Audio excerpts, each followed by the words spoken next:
नमस्कार दोस्तों, आपका हमारे YouTube चैनल में बहुत बहुत स्वागत है। जैसा कि आप सभी लोग जानते हैं कि हम लोग मेंस आंसर राइटिंग के लिए रोज़ एक क्वेश्चन करते हैं। तो हम अपने पेड यूजर्स और हमारे नॉन पेड यूजर्स हैं उनको भी सबको एक क्वेश्चन देते हैं ताकि वो अपनी मेंस आंसर राइटिंग को और स्ट्रांग बना सकें। तो आज का जो क्वेश्चन है उसको हम लोग यहाँ पर एक मॉडल आंसर देंगे आपको, और क्या क्या आप उसमें लिख सकते हैं। प्लस हम लोग जो हमारे जो पेड यूजर्स हैं जो आंसर वो डेली के बेसिस पे लिखते हैं उनके आंसर को भी रिव्यू करेंगे कि, और दूसरा उसमें से उस आंसर को भी सिलेक्ट किया जाएगा जो सबसे उन्होंने मुझे जो बेस्ट लगा रिव्यू के, जिसके एक अच्छा आंसर हो सकता है और उसमें जिसमें थोड़ी सी और इम्प्रूवमेंट हो के वो और बेटर आंसर हो सकता है। तो उसके बारे में भी डिस्कस करेंगे। चलिए शुरुआत करते हैं आज के प्रश्न के साथ। तो आज का जो क्वेश्चन था, hate speeches poses complex challenges to freedom of speech and expression. Mention causes of hate speech, suggestion some solution to curb hate speeches. Simple सा क्वेश्चन है, काफ़ी स्ट्रेट फॉरवर्ड क्वेश्चन है। आपको बताना है कि अभद्र भाषा बोलने वाले और अभिव्यक्ति की स्वतंत्रता के लिए जटिल चुनौतियां हैं। अभद्र भाषा के कारणों का उल्लेख करें और अभद्र भाषा को रोकने के लिए कुछ समाधान सुझाएं। तो सिंपल सा स्ट्रेट फॉरवर्ड क्वेश्चन है। तो हम लोग जैसे हम लोग रोज़ करते हैं कि क्वेश्चन को, जब भी हमारे सामने कोई भी क्वेश्चन आता है तो उसको हम लोग पार्ट्स में डिवाइड करते हैं और किस तरह से उसको अप्रोच रखते हैं वो हम चीज़ बताते हैं। अगर आपने नए यूजर से हैं तो आप हमारे पंकज सर की वीडियो देख सकते हैं PR पब्लिकेशन के अंदर, how to write a good answer in GS। तो वो देख सकते हैं और आपके सारे, मुझे लगता है कि 100% आपके डाउट सारे क्लियर हो जाएंगे और आप भी डेली मेंस आंसर राइटिंग की प्रैक्टिस करें। देखिए, सबसे पहले है आपका जो क्वेश्चन है उसको हम लोग पार्ट्स में ब्रेक करते हैं। Hate speeches poses complex challenges to freedom of speech and expression. यहाँ पर आपके सामने दो जो की फ्रेजेस कह सकते हैं वो आते हैं। सबसे पहला आता है कीवर्ड्स हमारा हेट स्पीचेस, तो ये आपने डिफाइन करना होगा सबसे पहले। दूसरा है हमारा जो कीवर्ड है वो है freedom of speech and expression, तो दूसरा कीवर्ड हो गया। और जो तीसरा इसमें से निकल के आता है वो है चैलेंजेस, कि जो हेट स्पीचेस के कारण क्या क्या चैलेंजेस आते हैं उस चीज़ के बारे में हम लोग डिस्कस करेंगे यहाँ पर, राइट। तो पहले वाले जो सेंटेंस है उसमें से हमारे पास 3 कीवर्ड्स आते हैं, hate speech, challenges and freedom of speech and expression. तो सिंपल स्ट्रेट फॉरवर्ड हमारा आ गया। तो सबसे पहले स्टार्टिंग करेंगे हम लोग हेट स्पीचेस को, उसके बारे में डिस्कस करेंगे। उसके बारे में बात करेंगे हम लोग, फिर बताएंगे कि freedom of speech and expression होता क्या है और हमारे इंडियन कॉन्स्टिट्यूशन के, इंडियन पर्सपेक्टिव के हिसाब से हम इस चीज़ को डिफाइन करेंगे। तीसरा हम लोग बात करेंगे चैलेंजेस के बारे में, उसके बारे में। तो तीसरा पॉइंट हमारा हो गया। तो क्वेश्चन हमने 3 पार्ट्स में अभी डिवाइड कर लिया। अब देखो फर्दर जो पार्ट्स हैं उसको किस तरह से डिवाइड करना है। देखिए, क्वेश्चन का अगर मैं सेकंड पार्ट में जाऊँ तो मुझे देखने को मिलता है कि mentions the cause of hate. Means simple सा आपके सामने कह दिया कि कॉजेज आपको बताने हैं, हेट स्पीचेस की कॉजेज क्या है। और दूसरा आपने सेकंड पार्ट अगर उसी में देखें तो सम सॉल्यूशन भी, आपने सॉल्यूशन भी बताना है। तो क्वेश्चन सीधा साधा है, आपके पास 5 पॉइंट्स आ गए। हेट स्पीच को आपने डिफाइन करना है, आपने freedom of speech and expression को डिफाइन करना है, चैलेंजेस बताने हैं आपको, कॉजेज बताने हैं एंड सॉल्यूशन बताने हैं, राइट। तो आपके पास 5 पॉइंट्स आगे। चलिए शुरुआत करते हैं।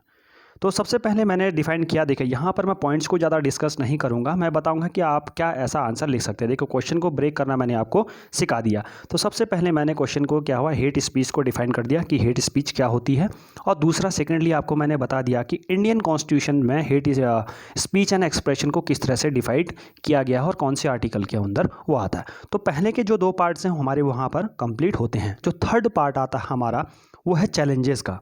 तो चैलेंजेस के अंदर क्या हो सकता है कि मैंने देखिए मैंने बहुत सारे पॉइंट्स लिख रखे हैं इसमें, आपने भी बहुत लिखे। देखिए मैंने जितने भी अपने पेड यूजर्स थे उनके मैंने आंसर्स पढ़े और मुझे बस एक लैक उसमें काफ़ी सबके उसमें आंसर में दिखाई दिया। वहाँ पर उन्होंने चैलेंजेस को मिस किया है, उन्होंने चैलेंजेस को डिफाइन नहीं किया है कि क्या क्या चैलेंजेस उभर सकते हैं। उन्होंने डायरेक्टली क्वेश्चन में वो लोग मूव कर जा गए थे, स्पीच एंड एक्सप्रेशन के बाद सीधा solution and directly hate speech को उन्होंने डिफाइन किया। और किसी बहुत कम यूजर्स ने freedom of speech and expression हमारे जो कॉन्स्टिट्यूशन में उसको डिफाइन कर रखा है, बट चैलेंजेस हर किसी ने मिस किए हैं। तो सबसे पहले आपने चैलेंजेस को लिखना पड़ेगा।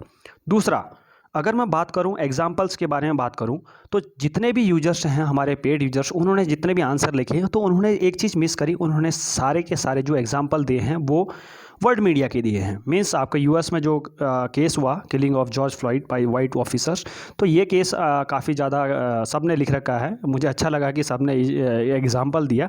बट क्या है, बहुत सारे जो अदर केसेस थे इंडियन कॉन्टेक्स्ट में, जैसे अभी सुदर्शन टीवी न्यूज़ टीवी का जो आया था अभी, सुप्रीम कोर्ट ने स्टे लगा रखा है उनके एक टेलीकास्ट पे, तो उसके बारे में किसी ने नहीं लिखा। ना ही आपने सीए प्रोटेस्ट के दौरान जो हेट स्पेसेस हुए, जो दिल्ली में राइट्स हुए, उनके बारे में किसी ने एग्जाम्पल नहीं दिया। मीन्स वहाँ पर आपने लैग किया कि इंडियन कॉन्टेक्स्ट में आपने कोई एग्जाम्पल नहीं दिया है।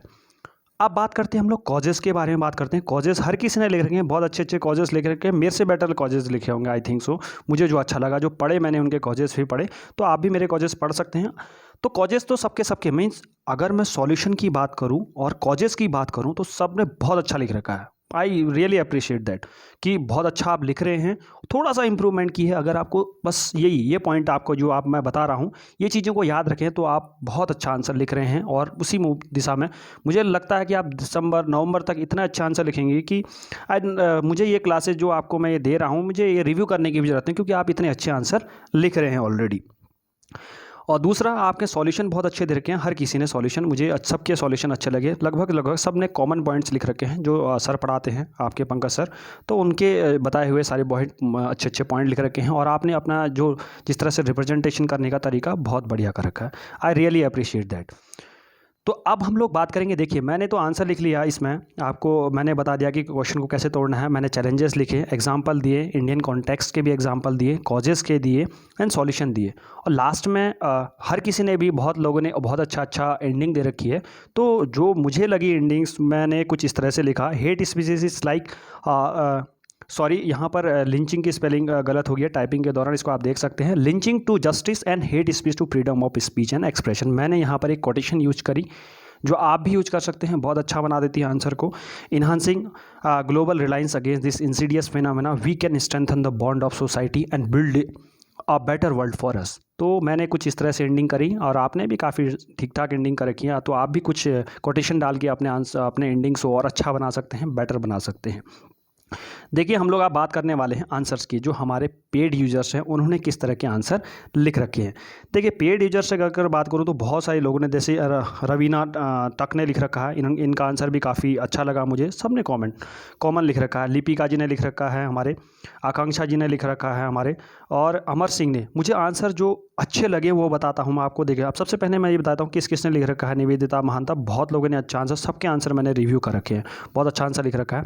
अब मुझे जो आंसर अच्छे लगे, इसमें एक अमर सिंह का जी का जो आंसर था वो बहुत अच्छा लगा मुझे। और उसके साथ साथ ही लगभग आपके आकांक्षा जी ने भी जो आंसर लिख रखा है, आई रियली अप्रिशिएट दैट कि जो स्टूडेंट हैं, जो रियली बहुत सीरियस एस्पिरेंट है, जो आंसर लिख रहे हैं काफ़ी अच्छे डायरेक्शन में हैं। बट सबके उसमें मुझे एक चीज़ जो कमी लगी वो लगा कि इंडियन कॉन्टेक्स्ट में इन्होंने एग्जाम्पल नहीं दिए हैं। तो आप मुझे ये रखें कि इसमें एडिशन कर लें अपने आंसर में, इंडियन कॉन्टेक्स्ट में कुछ एग्जाम्पल ज़रूर दें। और ये आप लिख सकते हैं। और प्लस बहुत सारे लोगों ने मिस किया है कि इंडियन कॉन्स्टिट्यूशन में freedom of speech and expression को किस तरह से डिफाइन किया है, वो आप ज़रूर लिखें। और ओवरऑल सभी का जो आंसर है मुझे बहुत अच्छा लगा और सब ने बहुत अच्छे आंसर लिख रखे हैं। बस थोड़ा सा जो मैंने आज बता दिया कि इन पॉइंट्स पे आप ज़रूर ध्यान दें और आपका आंसर बहुत बेटर हो जाएगा। Thank you so much. I hope you like the video. Do like, share and subscribe to the channel. जय हिंद, जय Bharat. Thank you so much.